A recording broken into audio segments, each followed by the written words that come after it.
ना ही वफाई ना ही बेवफाई, ना ही वफाई ना ही बेवफाई, अब बारी देश की सोच पर है। नमस्कार, मैं सिमरन वाधवा करनाल से। मेरी कविता कुछ इस तरह। जब छेड़छाड़ एक लड़की के साथ होती है, वो चुप रहने में ही खैरियत समझती है।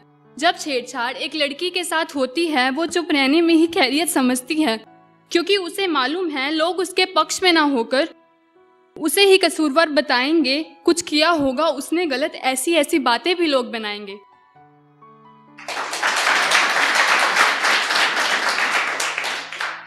गुनाह कोई और करता है, गुनहगार कोई और बनता है। गुनाह कोई और करता है, गुनहगार कोई और बनता है। उन दरिंदों की गलती छुपा कर कैरेक्टरलेस कोई और बनता है।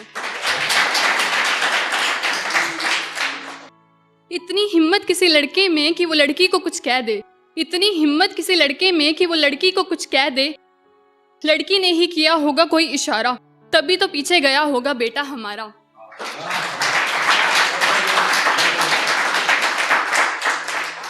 ऐसा ही कुछ हमारे समाज का मानना है, और तो और पहनावे को भी इन्हें गलत बताना है। ये सारी बातें सुन एक 12 साल की मासूम अपनी माँ से बोल पड़ी, मैंने तो कोई इशारा ना किया था, मेरा तो जिस्म पूरे कपड़ों से ढका था, तो उन्होंने मेरे साथ ऐसा क्यों किया। चुप रहकर माँ कुछ ना बोली। चुप रहकर बस उसने उससे नजरें चुराई और उस मासूम को उसके दर्द के साथ साथ मिलती रही लोगों की बुराई।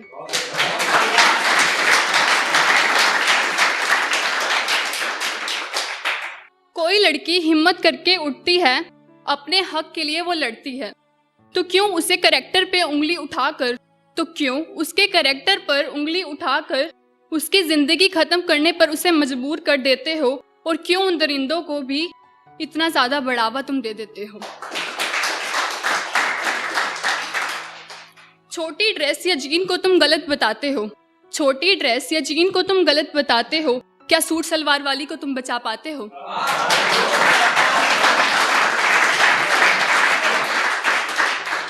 तो क्यों तुम पहनावे को इतना बड़ा इशू बनाते हो। तो क्यों इस पहनावे को तुम इतना बड़ा इशू बनाते हो। गलती छोटी ड्रेस में नहीं, गलती उस सोच में है।